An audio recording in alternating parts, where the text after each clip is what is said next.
সুপ্রিয় শিক্ষার্থী বন্ধুরা, আজকের এই ভিডিওতে তোমাদের সকলকে স্বাগতম। আজ আমরা দেখব অবচয় ধার্যের সরল রৈখিক পদ্ধতি। সো অবচয় ধার্যের সরল রৈখিক পদ্ধতি বলতে আমরা কি বুঝি? এই পদ্ধতিটা খুবই সহজ, এজন্য এটার নাম সরল রৈখিক, এটা সরল রেখায় চলে।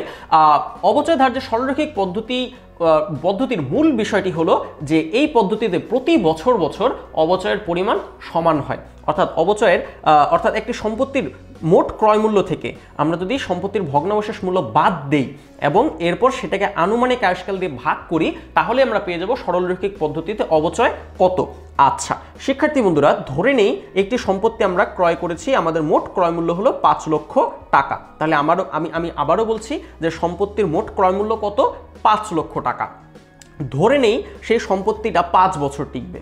আচ্ছা, 5 বছর পর এই সম্পত্তিটা যদি আমরা বাজারে বিক্রি করি, তাহলে সম্পত্তিটা হয়তো আমরা 20,000 টাকায় বিক্রি করতে পারবো। তো এই ছিল সম্পত্তির ভগ্নাবশেষ মূল্য। আনুমানিক আয়ুষ্কালটা আমি আগেই বলেছি সম্পত্তির 5 বছর। তো এখন আমাদের নির্ধারণ করতে হবে অবচয় কত। সরলরৈখিক পদ্ধতিতে অবচয় ধার্য করার সূত্রটি হলো ক্রয় মূল্য মাইনাস ভগ্নাবশেষ মূল্য। সো আমাদের যেটা করতে হবে সেটা হচ্ছে ক্রয় মূল্য থেকে আমাদের ভগ্নাবশেষ মূল্যকে বাদ দিতে হবে। ওকে, বাদ দিলাম। বাদ দেওয়ার পর আমাদেরকে আনুমানিক আয়ুষ্কাল দিয়ে সেই পরিমাণ অঙ্ককে ভাগ করতে হবে। সো আনুমানিক আয়ুষ্কাল দিয়ে আমরা সেটাকে ভাগ দিলাম। সো এই ছিল বেসিক্যালি মূল কনসেপ্ট। এখন আমরা চলে আসি কিভাবে আমরা সেটাকে এই অঙ্কটাকে সলভ করব। তাহলে সম্পত্তির ক্রয় মূল্য কত ছিল? সম্পত্তির ক্রয় মূল্য ছিল 5 লক্ষ টাকা। সম্পত্তির ভগ্নাবশেষ মূল্য কত ছিল? সম্পত্তির ভগ্নাবশেষ মূল্য ছিল 20,000 টাকা। আর সম্পত্তির আয়ুষ্কাল কত ছিল? 5 বছর। সো এখন আমরা বেসিক্যালি খুব সহজেই পেয়ে যাব যে সরলরৈখিক পদ্ধতিতে অবচয় কত। সো এটার অ্যান্সার কত হবে খুব শীঘ্রই তোমরা কমেন্টে জানিয়ে দাও। এই পদ্ধতিতে আমাদের অবচয় কত নির্ধারিত হবে। এটি ছিল একটি পদ্ধতি। সরলরৈখিক পদ্ধতিতে আরেকটিভাবে আমরা অবচয় নির্ধারণ করতে পারি, সেটা হচ্ছে পার্সেন্টেজ পদ্ধতি অথবা শতকরা পদ্ধতি। তো শতকরা পদ্ধতিতে আমাদের আরেকটি সূত্র রয়েছে, সেটা হচ্ছে ওপরে চলে যাবে 100%, নিচে চলে আসবে আয়ুষ্কাল। আমি আবারও বলছি, ওপরে চলে যাবে 100%, নিচে চলে আসবে আয়ুষ্কাল। সো 100% ডিভাইডেড বাই আয়ুষ্কাল। এখানে আয়ুষ্কাল কত ছিল? 5 বছর। আর ওপরে কত চলে যাবে? 100%। সো 100% ডিভাইডেড বাই আয়ুষ্কাল। এইভাবে আমরা পেয়ে যাব যে এই পদ্ধতিতে অবচয়ের হার কত বা অবচয়ের পার্সেন্টেজ কত। যেমন এখানে আসবে হচ্ছে 20%। সো এই 20%কে এখন আমাদের কি করতে হবে? গুণ দিতে হবে। গুণ কতর সাথে দিতে হবে?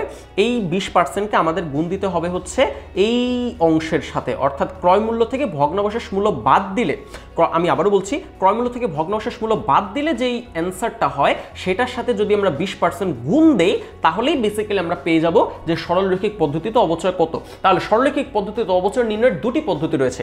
একটি হচ্ছে খুবই সহজ পদ্ধতি, যেটা হচ্ছে ক্রয় মূল্য থেকে আমাদের ভগ্নাবশেষ মূল্য বাদ দিতে হবে। বাদ দেওয়ার পর সেটাকে আনুমানিক আয়ুষ্কাল দিয়ে আমাদেরকে কি করতে হবে? ভাগ দিতে হবে। তাহলে আমরা পেয়ে যাব যে এখানে এই সম্পত্তিটির অবচয় কত। তোমরা খুব শীঘ্রই কমেন্ট করে জানিয়ে দাও যে কত হয়েছে অবচয়। আরেকটি পদ্ধতি রয়েছে, সেটি হচ্ছে আরো সহজ, সেটা হচ্ছে শতকরা পদ্ধতি। এই পদ্ধতিতে আমাদের 100%কে আয়ুষ্কাল দিয়ে, আনুমানিক আয়ুষ্কাল দিয়ে ভাগ দিতে হয়। তাহলে কত আসে? 20%। এই 20%কে গুণ দিতে হবে। কতর সাথে গুণ দিতে হবে? এই যে এতটুকু অংশের সাথে। সেটাকে আমরা একটি নামে ডাকি, সেটাকে কি বলি? অবচয়যোগ্য ব্যয়। সো অবচয়যোগ্য ব্যয়ের সাথে আমাদের গুণ দিতে হবে 20%। তাহলে আমরা পেয়ে যাব প্রতি বছর অবচয় কত হয়। একটি ব্যাপার তোমাদেরকে শুরুতেই বলেছি যে সরলরৈখিক পদ্ধতিতে অবচয় প্রতি বছর সেম হয়। তার মানে প্রথম বছর যেই পরিমাণ অবচয় হবে, দ্বিতীয় বছরও তাই হবে, তৃতীয় বছরও তাই হবে, চতুর্থ বছরও তাই হবে। অর্থাৎ একটি বছরের অবচয় যদি তোমরা বের করে ফেলো, বাকি বছরের অবচয় তোমাদের আর আলাদা করে বের করতে হবে না। সো এই ছিল সরলরৈখিক পদ্ধতির মূল কনসেপ্ট। নেক্সট ভিডিওতে আমরা সরলরৈখিক পদ্ধতির উপর আরেকটি এক্সাম্পল দেখব। আশা করি সেই ভিডিওটি দেখলে তোমাদের সরলরৈখিক পদ্ধতি আরো ক্লিয়ার হবে। সো সেই ভিডিওটি দেখার জন্য সকলকে আমন্ত্রণ রইল, আর সবার জন্য রইল শুভকামনা। আর হ্যাঁ, অবশ্যই কমেন্ট করে জানিয়ে দিতে ভুলো না যেন